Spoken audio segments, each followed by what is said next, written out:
aspects of spaceflight on them. So. Okay, our next question is from Maria with KBIR Knoxville. Hi, yes, thank you so much for your time. If someone can walk me through the physical and mental adjustments that the astronauts are going to be experiencing. I can try and see if Bill and Joel have anything to add. When they get back, the body is an amazingly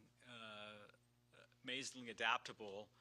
The one thing that the body will struggle a bit with is the inner ear and the vestibular response in microgravity. When you transition from 1G here that we're sitting in this room to then in space, the inner ear can get a little disturbed because gravity's not pulling the fluid down and the little hairs inside the inner ear. And so the crew can take a little while to get to adapt to microgravity.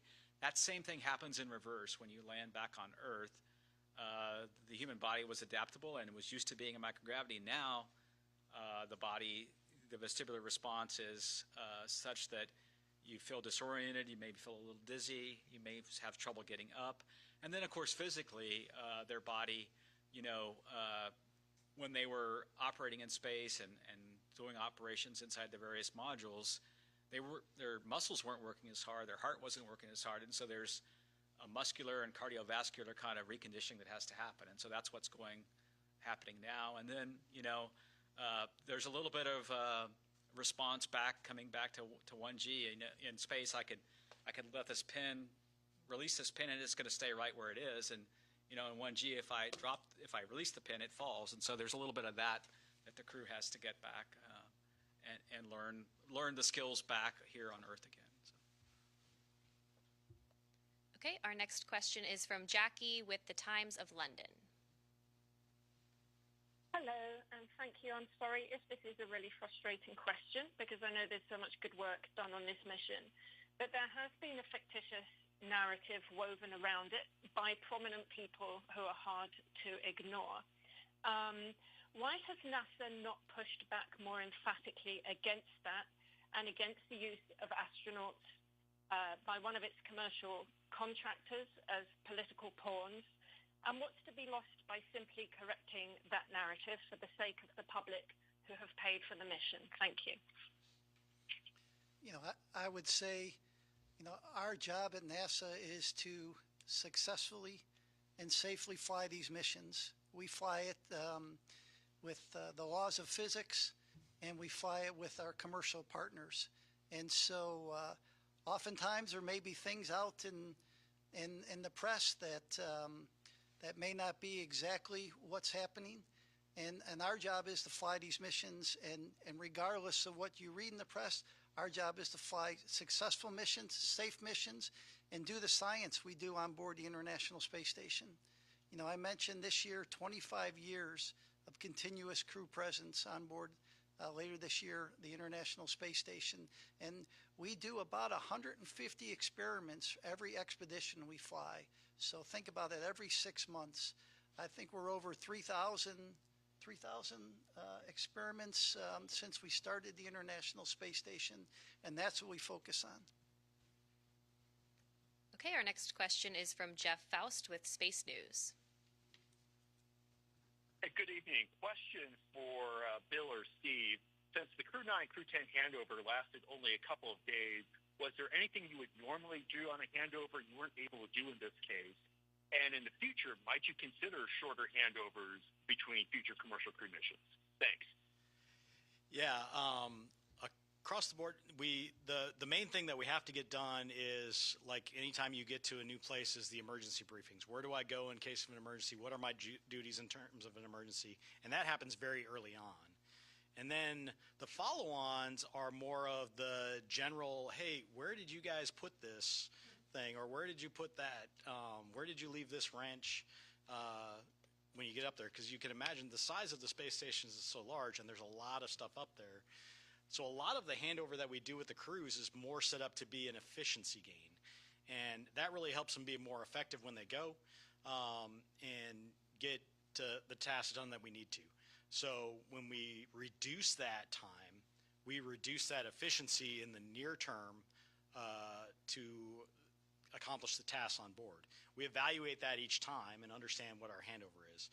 In general, we don't look to reduce that because we want to be as efficient as possible. We want to get everything done in the most efficient manner, get the most things done on space station that we can. But in this case, it was actually to our advantage to go work that shorter handover and then get them home as quicker, hitting this weather day that we had here today, and not leave it up to how the weather was going to behave days and days from now. So the critical stuff always gets done, that emergency handover, that how do we go handle contingencies on board. They're trained on the ground for all of these things, and we have a lot of support for the teams on the ground to help them as they go, so we can shorten it if we want to. But it's not quite the same as getting up there and finding out from the person that's been up there for 6 months, hey, I found that this was the best spot to put this, or I left this here, and so when you need it, go look over there to go do this, or this is the best way to go pull out this drawer, or whatever you have to do for your experiments on board. So nothing beats that face-to-face handover and the time they get up there, but we have the options to shorten it when it makes the most sense. Okay, our next question is from Sawyer with NASAspaceflight.com.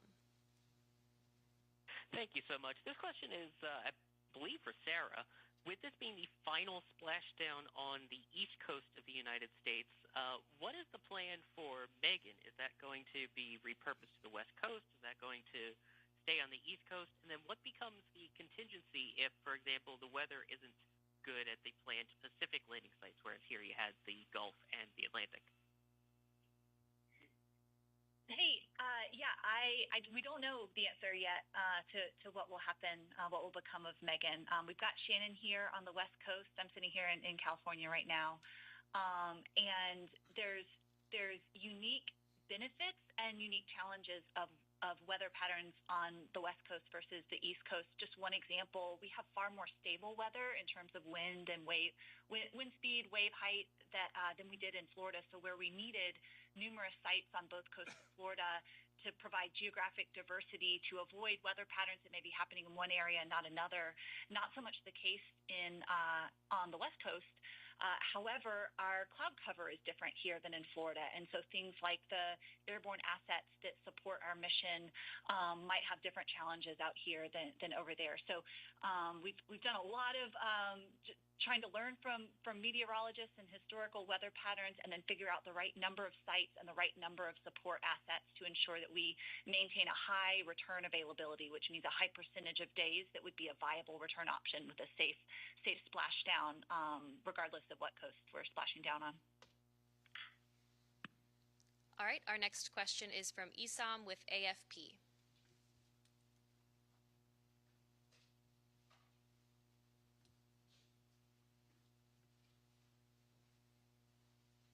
If you're talking, we can't hear you. Oh, sorry about that. I was on mute. A couple of quick questions. Steve, you mentioned that they'd be released to their families in a day or two, but they're still going to be going through with rehabilitation for quite a while, right? If you could discuss that. And the second question is just a bit broader to follow on from some of my colleagues. As Steve confirmed that, Crew 10 was the designated mission that this could happen, could you help us sort of square that circle that, with praising the administration for accelerating the timeline? How concretely, just to follow up on my colleagues' questions, how concretely can the administration be credited with accelerating the recovery when, the plan hasn't fundamentally changed here? It's just something that we're having a little bit of trouble understanding. Thank you. Yeah, I'll talk the rehabilitation and I'll let Joel talk about the other questions. Rehabilitation will continue. There's a sequence of exercises that they do to try to regain their physical strength over a number of weeks. It's a pretty standard protocol that they go through post-landing to recover. It's well documented, well practiced, and the docs and the trainers that do this work will kind of follow each crew member, whether it be Butch and Suni or the others. We talk about Butch and Suni because they had a 9-month stay, but the others had 171-day stay or so, which is pretty typical of what we've had. And I'll let Joel handle the other questions. And so you were asking the input from the administration. So I think Ken Bowersox said it well the other day. It excited the system, right? It gave us some energy in the system, but the other input was to do this successfully and safely. And that's why I talked about all the different inputs that you get. We got the input from the White House, but you also have to look at the vehicle readiness. We talked about looking at weather. We talked about the recovery team, handover, the vehicle traffic going to and from the International Space Station. So when you put all that together, we came up with, I thought, a pretty good plan that the teams executed over the last 4 or 5 days. All right, we'll take the next question here in the room. Darlene Ferris with Fox 26 Houston. I was just wondering if any of the experiments or tasks, was there anything that was able to be done due to the unexpected extra manpower with them on board that wouldn't have like a benefit to having the extra people? So we, once Crew 9 arrived and Crew 8 departed, we were at our normal crew level.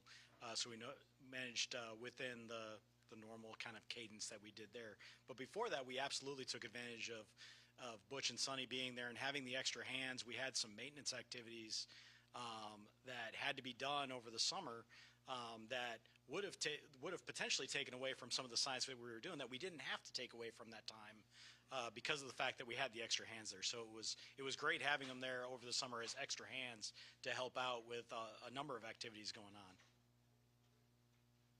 Okay, we'll take our next question here in the room. This may be premature, but initial reports from the recovery ship just about their condition and how they're doing, has anybody heard? I haven't heard anything specifically from the recovery team, but just in looking at the way as they came out of Dragon, they all looked very healthy. You could tell they all looked like they were feeling about normal for the landing and recovery phase where their body's trying to readapt. So, yeah, I haven't heard any reports of anything other than that they're doing well. So I saw a lot of smiling and waving. Yes, Yeah. yes. Okay, our next question is from Ellen with thedailymail.com. Hi, thank you guys so much for taking our questions tonight. This question is for Joel. Barry Wilmore's daughter spoke out on social media and blamed politics and negligence for her dad's delayed return. We know that President Trump and Elon Musk both said the previous administration didn't want to bring the Starliner crew back for political reasons. Can you comment on these claims? Yeah, so I wasn't involved in any conversations with the previous administration. It was clear we have a request from the current administration, and the results you saw is what we saw today with the landing of Crew 9. Okay, we'll take our next question here in the room. Have you guys gotten a chance to talk with the families of Butch and Suni? And I mean, I'm sure just being able to see them wave and smile today is a huge relief for them, but they've been in quarantine and up in space for almost a year. How are they feeling with everything? Yeah, I haven't talked personally to the families, but I know the astronauts have a great support system. In other words, they're able to effectively FaceTime with their family and keep in touch with their family. I'm sure Butch is looking forward, and Suni both coming.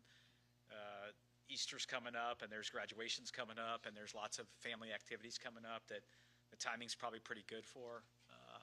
So I haven't had a chance to talk to the family. So My guess they had bigger smiles than the crew members. yes. Okay, our next question is from Mike with space.com. Thank you, guys.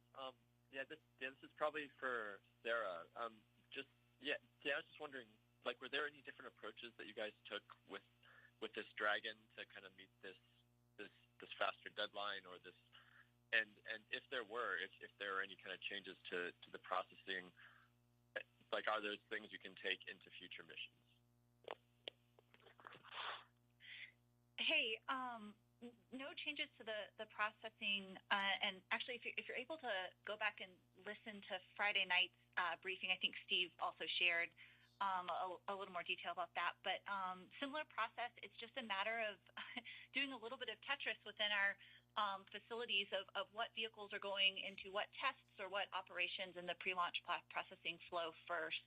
So we certainly did that. There's a few hardware within the vehicle that are unique to the specific crew flying. For example, we have small, medium, and large seat buckets installed in each of the 4 locations, and then custom foam for each individual to further customize their experience. And so there was a little bit of just doing the tally on the unique hardware and making sure it was all okay to be used for this mission, but nothing unique to the actual processing flow itself. Okay, our next question is from Carolyn with Fortune Magazine. Thank you very much, and congratulations. I'm wondering, can you just share a little more how Suni and Butch handled kind of the switch mentally to the 9-month mission, besides being very resilient, and what advice you give the rest of us lonely humans when we encounter challenging circumstances? And then maybe just talk a little more about the physical repercussions with respect to radiation, effects on the heart and cornea, that kind of thing, and how we go about planning to protect against that when we think about missions like to Mars and extended stays. Thanks. I can start, and then the other guys could ask. You know, before an astronaut flies, we talk to the crew. The crew members are talked to about extending. Hey, you may be assigned for a 6-month mission or an 8-day mission in this case, and you may be extended.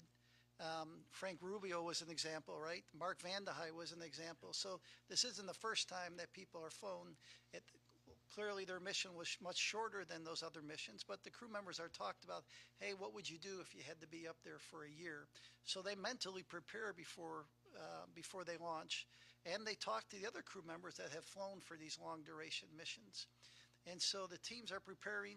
We do different things on the ground. If you're there a little longer than normal, maybe you'll have some extra family conference times, or maybe a half day off after a certain amount of time on orbit.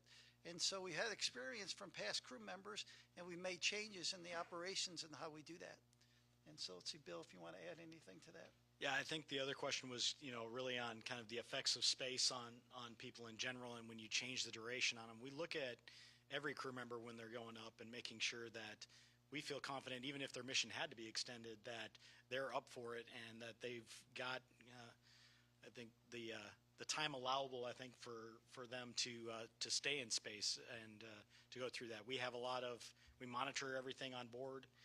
We keep an eye on things like radiation. We keep an eye on things like solar activity that can affect that. We keep an eye on the rest of the environmental factors on board, whether it be the carbon dioxide levels, the CO2 levels, the contaminants that we have on board. We have scrubbers and filters and things that take that out. So we do all the things that we would normally do to manage that for crew and minimize their exposure to anything that could be considered harmful, and then we limit the times to the best of our ability that we can up there. Our next question is from Marcia Smith with spacepolicyonline.com. Thanks so much. Steve, you mentioned that Crew 11 might launch as early as July, which seems like a pretty short interval for Crew 10 to be up there. Could you talk about what's driving you to launch as early as July? And will either of the astronauts who are bumped from Crew 9 be on Crew 11, Stephanie Wilson or Zena Cardman? And which capsule will they be flying? Let's see. The timing for that mission right now, originally we were going to fly that mission. We had been, if you look at historically, our rotations have been in February and August. There is a particular SpaceX cargo flight, CRS-33, that has the ability to do some reboost for the space station, and that needs to fly in that late August, early September timeframe. And so we moved our handover up. That boost trunk is what we call it, will be there for a large part of the fall timeframe. So to get all the propellant used on that mission. So that's why we looked at moving it up. Right now, we think we'll fly probably the capsule 206, which is our fleet leader. It'll be on its 6th flight. We'll continue to work that with SpaceX. You have to remember with space station, one of the critical consumables is docking ports. We have 2 of those docking ports. And so once we fly that CRS-33 mission with the boost trunk, one of those docking ports will be tied up for an extended duration. And we like to do this direct handover. We like to ensure the new vehicle is there, the new crew's there, before we undock the astronauts that have been there for the increment in progress. And so when you put all that together, it drove us to look at right now, mid to late July. Of course, things can change over time, but that's kind of what we're looking at. We'll kind of pivot over to that once we complete the debriefs for Crew 10. So. Our next question is from Will Robinson-Smith with Spaceflight Now. Hi. Taking a question from us. Question to Steve Fitch. Going back to the comment you made earlier in this brief, correct me if I'm wrong, but I think you said that there was another look that needed to be taken at the flight suit for those flying both flying. Can you add a little bit of detail into that may need to be changed and the reason for that? Thanks. Did you get that? I couldn't. I'm sorry, you're coming in a little bit, it's breaking up a little bit. Can you please try to repeat your question?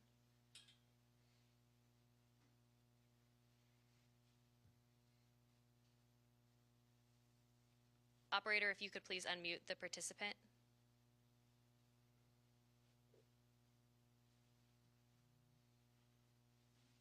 Will, if you're talking, we can't hear you. Can you hear me? Yep, we can hear you now. Okay, perfect.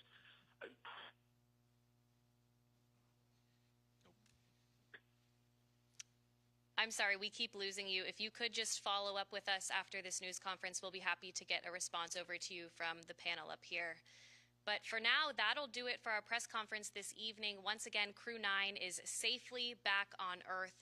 And as always, you can follow NASA and all of our missions on nasa.gov. Thanks for joining. We'll see you next time.